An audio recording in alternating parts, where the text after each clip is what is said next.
Comment refuser une offre d'emploi? Aujourd'hui, je veux partager avec toi quelques conseils pour te permettre de refuser une offre d'emploi. Je sais que cette thématique n'est pas fréquente, mais il arrive des fois où tu dois décliner une offre d'emploi. Et ceci va demander beaucoup de tact. Et je sais que lorsque tu postules, tu t'attends souvent à accepter et tu te dis, beaucoup de gens ne trouvent pas de l'emploi, mais comment tu vas décliner? Je peux te rassurer que pour plusieurs raisons, le salaire n'est pas bon, les conditions de travail ne sont pas abordables, l'environnement est toxique, tu vas devoir à un moment donné décliner une offre d'emploi. Écoute cette vidéo jusqu'à la fin si tu veux apprendre un peu plus sur comment décliner une offre d'emploi.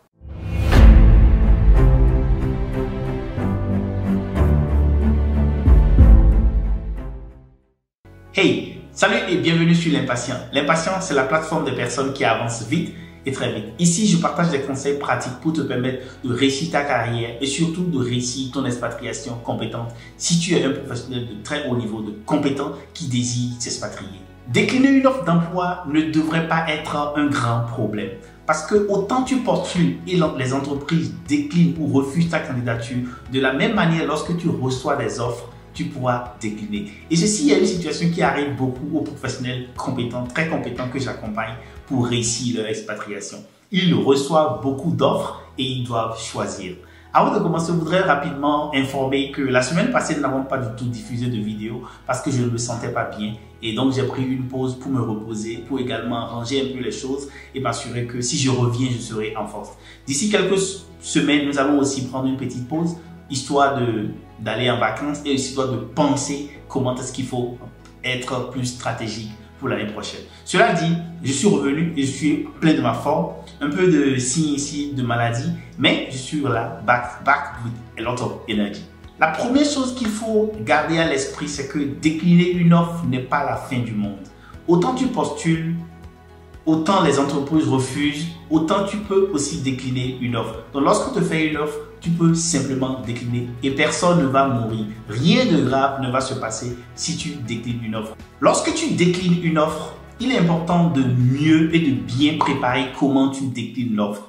Et la première chose, lorsque tu déclines, si l'entreprise, lorsque tu envoies ton mot de refus se fâche, c'est que forcément cette entreprise-là, tu ne devrais pas y être. Maintenant, je peux reconnaître qu'il y a des émotions qui viennent parce que lorsqu'on fait un recrutement, on n'espère pas que le candidat puisse refuser l'offre, que le candidat puisse dire non, je ne veux pas. Mais lorsque tu décides d'informer que tu ne veux pas le poste et que l'entreprise s'énerve ou que les gens de l'entreprise s'énervent et font du bruit, ça me dit absolument que cette entreprise-là ne méritait pas de t'avoir. La deuxième chose qu'il faut absolument avoir à l'esprit lorsque tu décides de refuser une offre, c'est d'informer immédiatement. Je voudrais mettre l'accent sur le mot immédiatement. En fait, par expérience, dans un processus de recrutement, il y a beaucoup de choses qui se font. On a plusieurs candidats, on laisse certains candidats et on te fait une offre. Il y a un travail pour vérifier les documents, il y a un travail pour s'assurer que tu es le bon candidat, etc. Et cela prend de l'énergie de ces personnes-là, des ressources humaines qui travaillent sur ça. Et donc, lorsque tu décides de ne pas accepter une offre, pour quelle que soit la raison, il faut absolument vite informer. Il faut passer l'information dès que possible. Et lorsque je dis qu'il faut passer l'information dès que possible, il faut t'assurer que tu as le bon canal par lequel tu passes l'information. Et à ce niveau-là, et cela m'amène directement à aborder le troisième élément qu'il faut considérer, c'est les appels téléphoniques. Lorsque tu veux décliner une offre, il faut se garder d'écrire cela. Il faut d'abord procéder par appel téléphonique pour informer les gens, le membre du jury, si tu as leur contact pour dire, ou la personne de ressources humaines qui a été toujours en contact avec toi pour dire vraiment, je suis au regret de refuser cette offre que vous me faites là.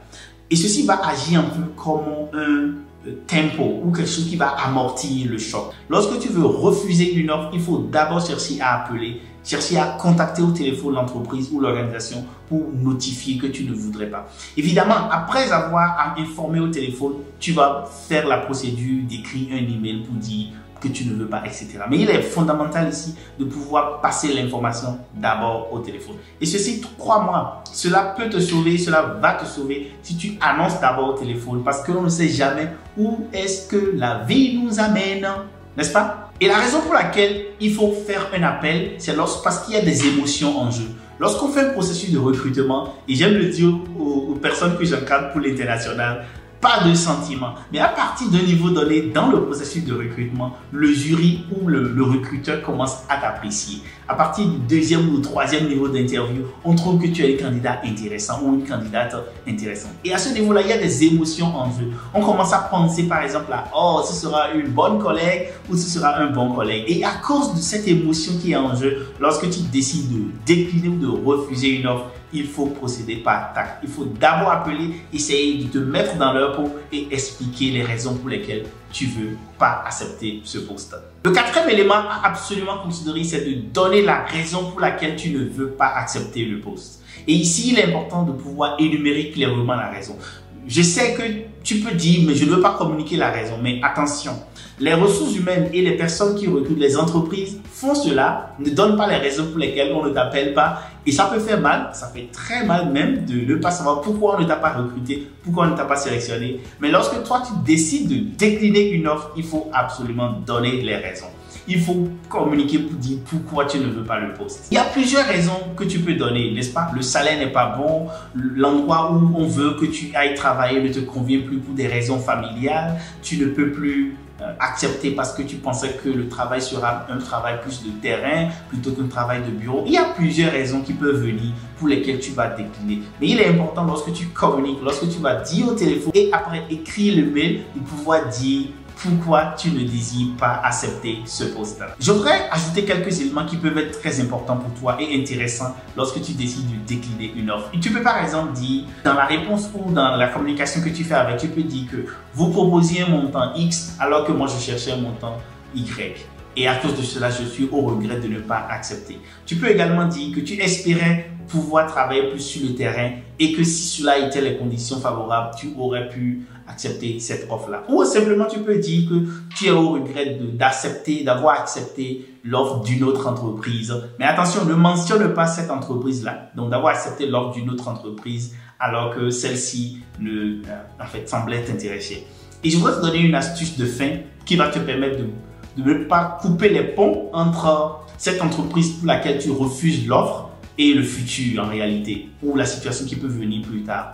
Lorsque tu décides de décliner, tu peux finir en montrant que tu as du respect pour cette entreprise-là, ou encore pour le manager ou pour la responsable de ressources humaines qui éventuellement te recrute. Donc en disant par exemple que j'aime beaucoup votre travail, je suis impressionné par votre travail, ou je suis impressionné par ce que l'entreprise fait. Et tout ceci va montrer en fait que tu es une personne intéressante, joviale, ou aussi une personne qui considère l'entreprise. Et tout ceci va être très utile pour toi, pour ne pas couper le pont pour les potentielles prochaines candidatures que tu vas envoyer. Voilà quelques conseils que j'ai voulu partager avec toi sur comment décliner une offre ou comment refuser une offre. Dis-moi, est-ce qu'il t'est jamais arrivé, toi, de refuser une offre?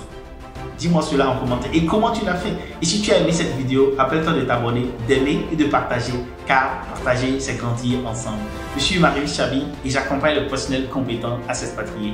Pour travailler avec moi, m'écris en commentaire privé ou sur vip@limpatient.com. Et sur ce, portez-vous bien et à bientôt. Bye bye.